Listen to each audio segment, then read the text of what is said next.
He had been buried in Mercia, at least, Osrith thought, as they lay on dry ferns on the border of Watling Street. Elfgar, who had so often in that last year been beside her, ready at a call to go off to skirmish. It was dark tonight, she thought, and a black moon was conspicuous by its absence. A good day to protect the villages along it, and southwest of it, as Sishi's was, and Osrith's mind drifted to her second-in-command, with whom she had often wild nights like this, further north, in his beloved home kingdom. Osrith was pleased he would be going back to Aylesbury, and Miral had said he would see to his burial himself, a great honor for a man who had fought with bravery and skill. We had once been banished for debt to be in Lord Odder's service. And that stung too, Osrith thought. Odder, once her kindly, benevolent lord, had taken his own life rather than undergo a trial, where half of Wessex would find his disobedience to Alfred an insult, and the other a triumph, by raising the Devonshire fid of non-trained men to go to war against the Danes and nose at Beamflout. He had saved his kingdom and committed treachery in the process.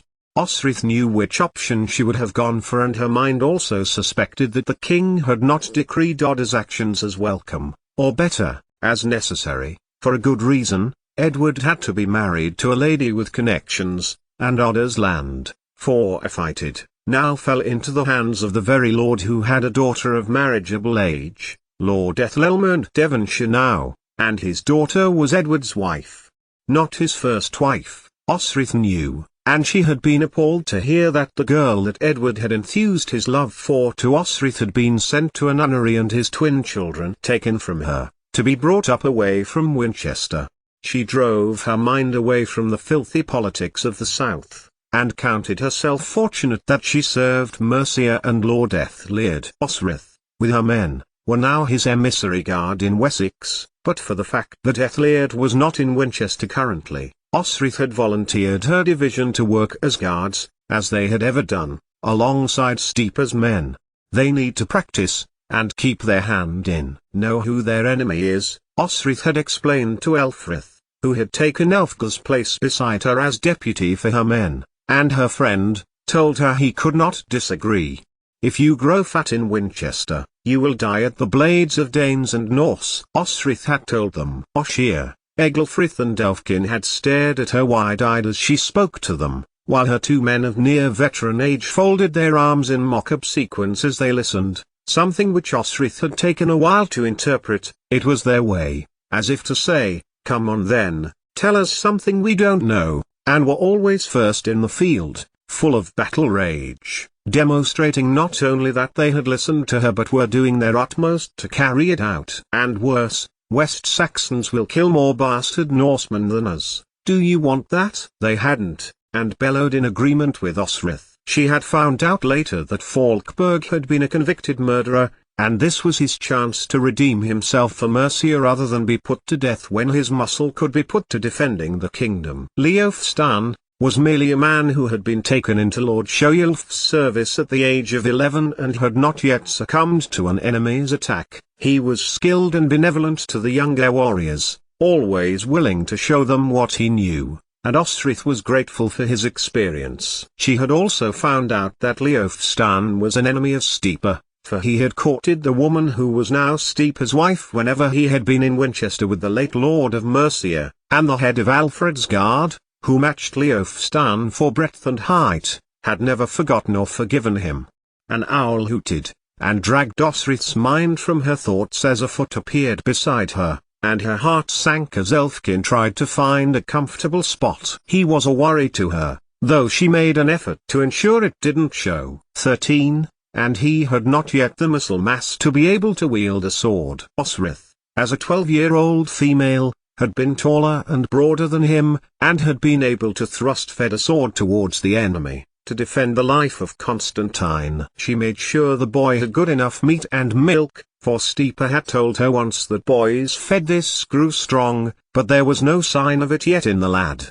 Instead, Elfkin, who was indeed as if he were kin to elves, held fast to his seeks, and could use it to good effect. Had used it to good effect when he had threatened Hestin on her behalf in the kitchens at Beamflout, and helped hack at the ropes which held fast the gates of the fortress when it was aflame, and they had escaped. She had not shared her worries with Elfrith yet, and she wondered if she did worry over much, like a mother worrying over a child. But she wanted the best for her men, not just for their own sakes but for herself, as their captain. She wanted no one to give an excuse that she could not be their captain. Osrith had no doubt in her mind that her position was secure as far as Mercia went, but, ever since she had been promoted to Mercia by way of a summons to King Alfred, who had, in effect, aired her shortcomings by way of backhanded gratitude for her bravery trying to save the Atheling from drowning, not Edward, but the child in the water had been presumed to be, Osrith had a sliver of suspicion about how she was perceived in Wessex.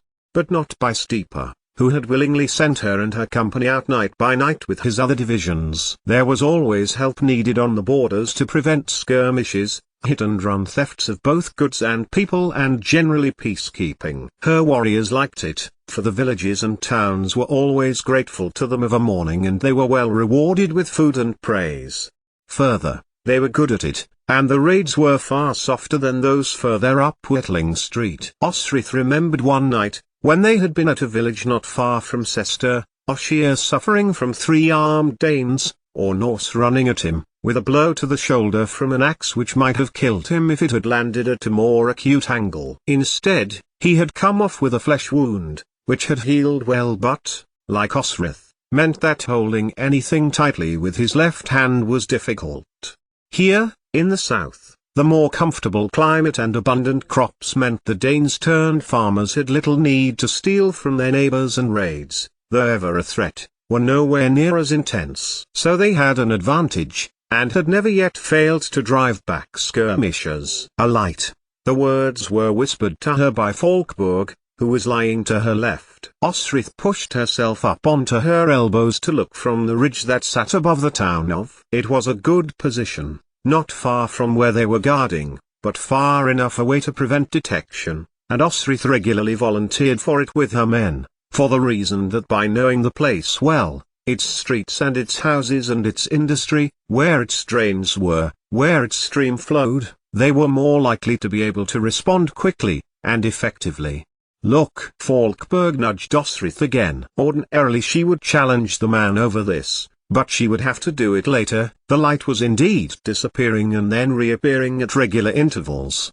We wait, Osrith commanded in a lowered voice, hissing out her command to her men. They had not seen anything like this before in this town, and Osrith wanted to get the measure of it before she moved. It seemed to be being shone from the west, and was moving as if along the main street, a dim, yellow light, which Osrith knew would be spooking some, if not all, of her men. They had a very definite view, being mercenaries, of shadow walkers as they called them, a concept it had taken Osrith some time to grasp, but in essence, these spirits were something like the Siamedreel, which showed themselves throughout the land.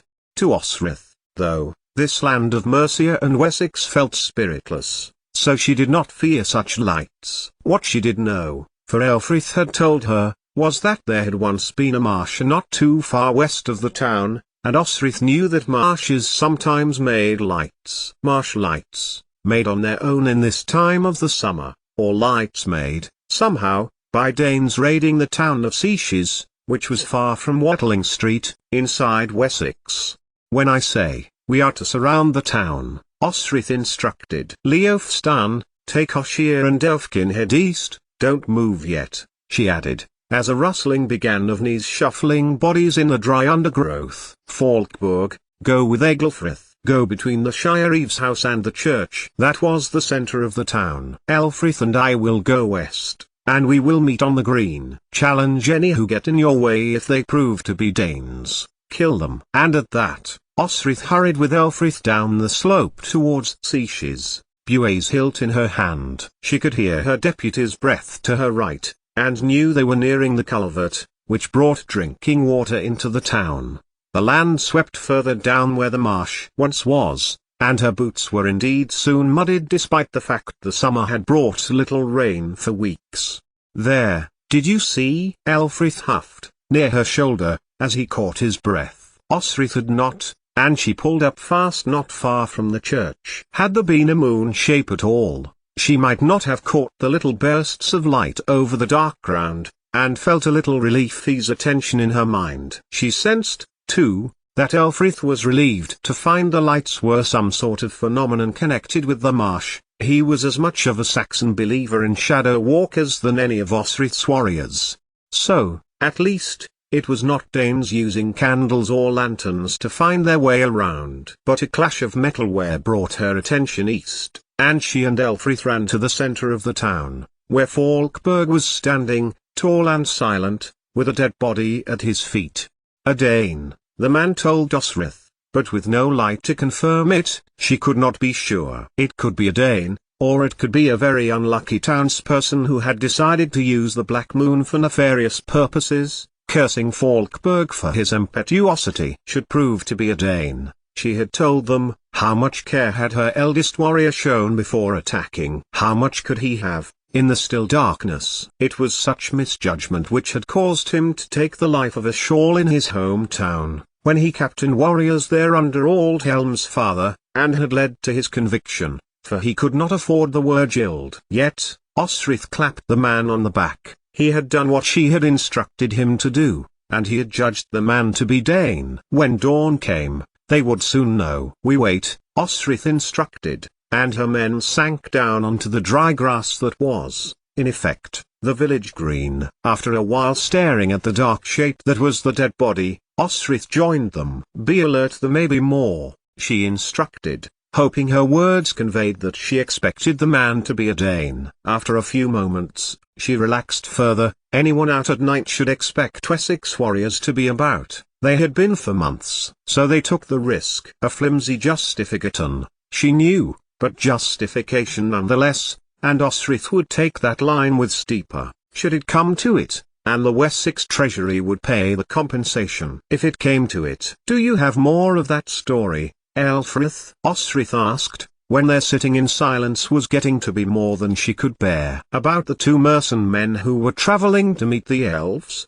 And she fiddled in the darkness with the pearl clip in her hair that Eric Thurgilson had given to her, adding, who were going to destroy a powerful jewel. The story had got to the part where, hidden in a forest was the hall of an elvish kingdom, and the hero, Freodas, had wondered at its magnificence.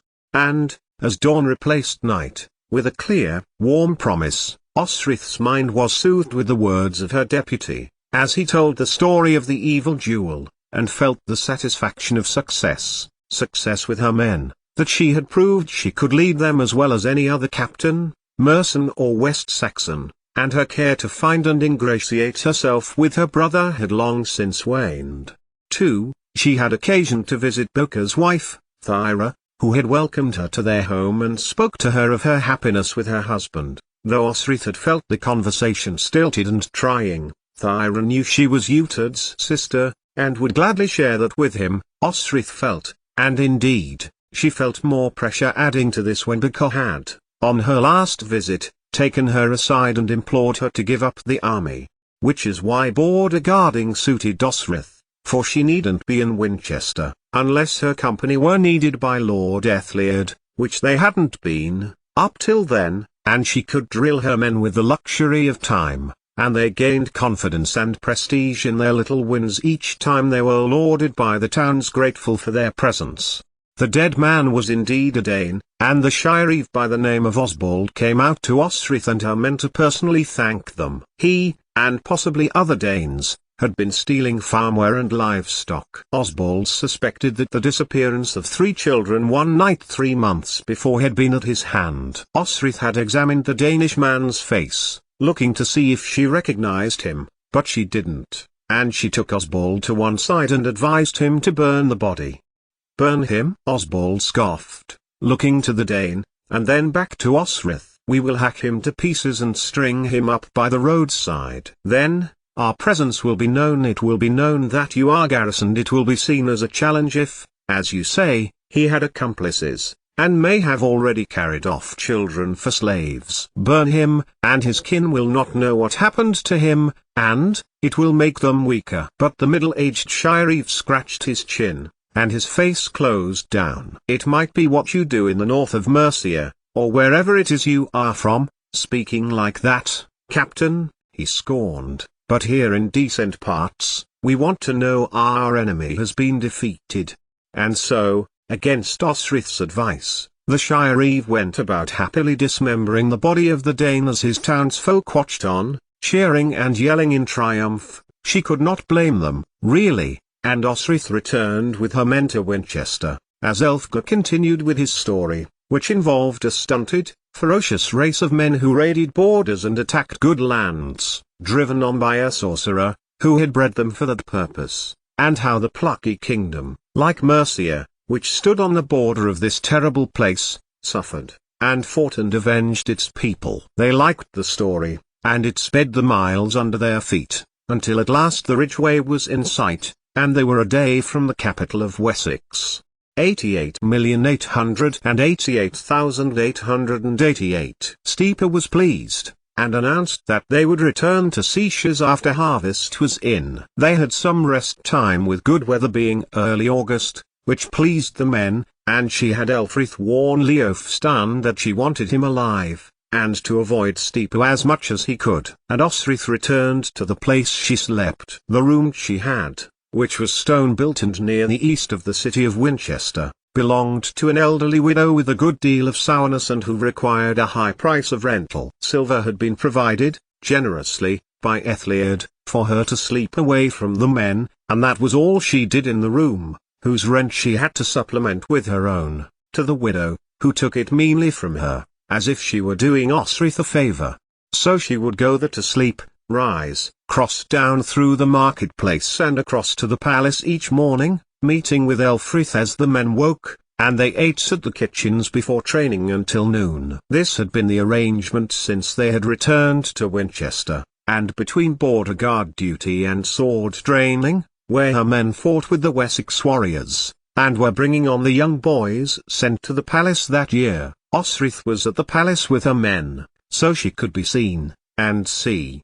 And she was pleased Elfrith was with her, pleased to see Steeper, who praised her loudly when next they were on combat practice with the new men for their defence of Seashires, and she was brought forward to drill the boys, just a bit younger than Elfkin, who stood, shivering with a blade in their hands, though it was hot in the summer's morning, and watched her show them how to stand, and how to parry, how to push up with their blades, and swing back, to aim at the underside of arms, and backs of legs, skills which might be what made the difference between death and life. And Alfrith showed all the 2 cranes, though they did not need encouragement. Osrith advised Egelfrith to guide his little brother towards milk if they chose to go there, and explained that it would help develop his strength. She was gladdened when the boy stood by the bar and ordered from Elfbar milk for both his brother and himself, so Elfkin did not have to drink it alone, and so drink Stogther in the early evening after dinner, but before night guard duty became a habit, and time for singing and sharing stories, not least Elfrith's story of giants who were in pursuit of the travellers in his story and who, on finding elves, became enchanted in their realm and were lulled to sleep.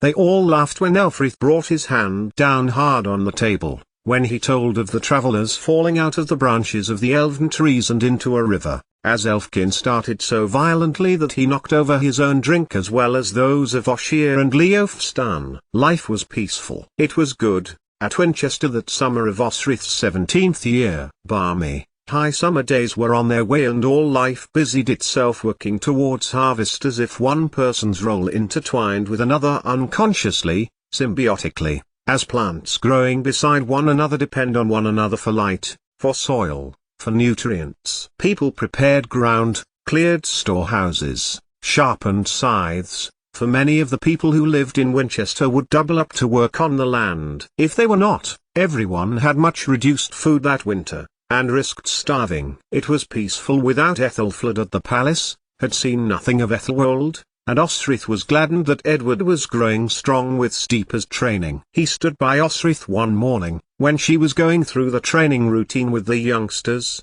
and surprised her by meeting her sword blade. But only for a moment. Teaching did not mean Osrith switched off from danger. and she managed to unbalance Edward's sword, before making to throw herself at his legs to bring him down. Even her men, even her older men, turned to watch, and they bore silence for longer than they usually gave her as Edward fell backwards, and Osrith positioned buoy at his heart. She put out a hand for him, and Edward, genial, sunny young man that he was, took it with happy grace and let Osrith help him up, laughing at his fate. "How glad I am to be on the same side as Lackland," he told her, while telling their warriors, smiling at them all and then flashing a smile towards Osrith, "because I have seen her fight the enemy, and she is terrifying." Then, to the astonishment of them all, Edward went to stand with the mercenaries, as they stepped forward one at a time as they fought one another, one single file facing another single file, which simulated a small section of shield wall conditions, the new young boys joining them, widening their eyes as they discovered she was not a man. But, while life was settled for Osrith in her work and her home, there was one part which concerned her, and, a week after returning from Seiches, instead of making for the palace as dawn was breaking one morning, she pulled out a small linen bag containing silver and pushed it inside her jerkin. Osrith had been filling it, a bit at a time, over the course of the week with silver from the stables, which had hardly made a dent in the quantity that she had originally stolen from Utard, and now she took it north, towards Crapelgat, to see Culla, the healer Briton, and to buy lily root, to reduce her bleeding. Shadows crept from her as the sun rose, and Osrith looked about the narrow shacks as subtle movements drew her eye. She was being watched by the Britons who lived here. She was foreign to them, even if she did come to trade. Allah was shaking open her door when Osrith trod through the dry dust, which was usually mud, only it had been so warm over the past few weeks. The Briton narrowed her eyes as she pushed open her shack door, made from what looked like beach driftwood from a wrecked ship, yet if it was, they were rather inland for her to have collected it herself. It creaked on iron hinges as the woman leaned on it, and peered at Osrith through dark blue eyes. "Come," she ushered, as if to get Osrith out of the road, and she pressed open the door so that Osrith could stride past her. "I have silver." Osrith began handing over the bag at once to Allah. The woman grasped it with thin fingers, then looked back at her as she thrust it into a pocket hung at her hip and fastened with a cord around hips, which she drew together and covered with an overskirt.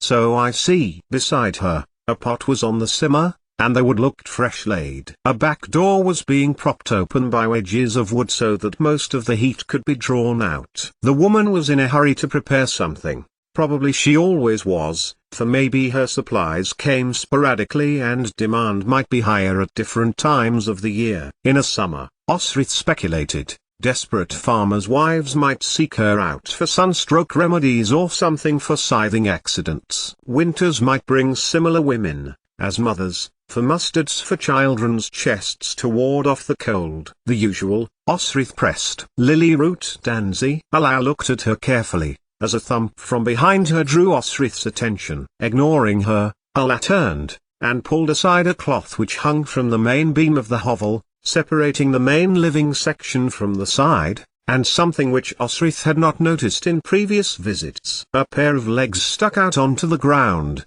dirty feet, no shoes. It took some time for the legs to disappear, and though Allah did not strain and grunt, it was clear from the shuffling of her own feet that she was maneuvering a person from the floor. A few minutes later, Osrith saw the top of a grey head as the person it belonged to lay on a low bed. But it was over in a moment, as Allah flung the cloth back behind her. "You may have the lily," Allah conceded, her hand drifting to her hip, where she had stowed the silver Osrith had given to her moments ago. "But," she put up a hand, "I will give you coin back, if you prefer." "Danzy," Osrith insisted. But the Briton shook her head. "It can be a danger," she counseled. "Should you imbibe too much? You are not with child. It appears you do not wish to be with child, so you are taking the necessary physical precautions." "Physical precautions?" "You are saying no, and keeping your legs closed." Allah shot back. "Some of these treatments draw a fine line between efficacy and toxicity. If you do not need it, I will not sell it." Instead, she drew from a jar some twigs, thin shavings, which he passed to Osrith. "What is this?" "Willow bark. It will keep the pain from you, at your time." Osrith pushed it away, folding her arms. "Keep the silver," Osrith replied, curtly. "I do wish to buy tansy, and if you will not sell it to me, then please tell me who will." And she saw Allah hesitate. There were no doubt other Britons who would sell tansy root to Osrith, and it was gratifying to see that the woman did indeed care about what she sold. She had to, Osrith supposed, if she were going to live an unobtrusive life in a poorer part of Winchester. "Return to me in a fortnight," Allah conceded. "You may have tansy root." But she reached for Osrith's arm. "I will supply this to you if you give your word you will only use it in direst need." Osrith felt herself nodding. "For it has many uses, not just that which you intend. It contracts the organ which holds the child in the mother. It speeds up birth. It can be used to great effect." "I shall remember that, come lambing season," Osrith replied, brusquely, but nodded her head. "I will use it only in the direst need," and thanked Allah for supplying her with lily root, before striding out into what could be called the main street of the Britons' ghetto, if only because it was marginally wider than the arm's-width gaps between all of the other houses. There was a gap between where the houses of the Britons finished and the main inner palisade of the city began. Britons still thriving still after centuries of persecution from Saxon kings lived. She was to pass through was the thoroughfare, guarded, although Osrith avoided any unnecessary discussion about her business by scaling the roof of a storage hut belonging to the Britons and making her way across the intersection, in the opposite direction to where she had been half an hour before, then dropping down into the Crapelgate Road. This time, when Osrith landed, she did not land on dry mud. Instead, it was at the feet of a person who had, moments before, been arguing with a guard about opening the palisade gate. "I am a lady," the voice insisted, and added, "I have the right to pass here, and we have the right to ask you why." The voice was whiny, and high-pitched, with an air of condescension. Aldred, one of Steeper's younger guards, who thought his abilities matched his high opinion of his own skill. Osrith turned to see who she had nearly jumped on. "My lady." Osrith stepped back, and bowed a little to Gisela. Her round stomach, heavy with child now, took a second or two longer to follow her, as she drew her haughty expression around to Osrith, who had withdrawn Buay. She swung her sword towards Aldred, who recognized Osrith at once. His expression became fixed and his eyes protruded a little. "Captain, the Lady Gisela has told you that she has business beyond this gate." Osrith snarled the words. But Aldred was too stupid not to keep his mouth closed,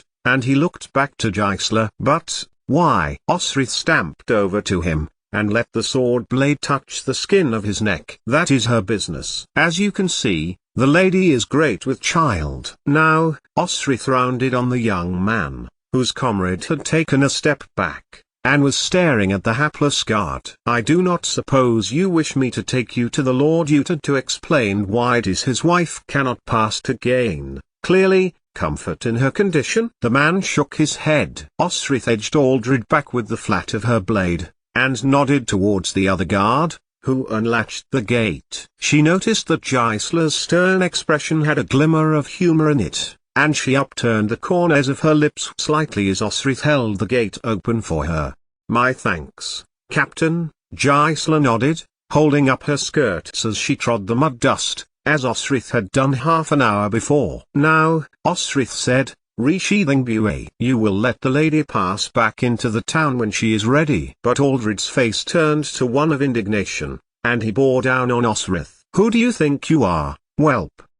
he demanded, raising an arm. Beside him, the other man breathed heavily. It was clear he knew who Osrith was, and knew that there was about to be trouble if Aldred did not close his mouth. He swung, but Osrith ducked low, then jumped to his middle, dashing him into the dirt. One foot, firmly on his chest, and with the persuasion of Buay's point at his throat again, Aldred got the message. "Who I think I am is the household emissary guard for Lord Ethliard of Mercia. I answer to Steeper. You know who that is, I take it?" On the floor, the man shook his dusty head up and down. Osrith turned her eyes to the other man. "And I not know your name?" "Eckard, Captain," The man said, desperation darting in his eyes. Please, let it be known to Steeper and to the Lord Utard that I tried to stop him. Stop the lady. Osrith has seen no evidence of this when she had dropped beside them, but she decided to be compassionate. I believe you, Eckard. Osrith nodded, and removed her foot from Aldred's chest, and looked down at him. And, I believe in second chances. You were right to challenge people, she added, as Aldred scrambled to his feet, but, as I am not known to you, you clearly are new to your position.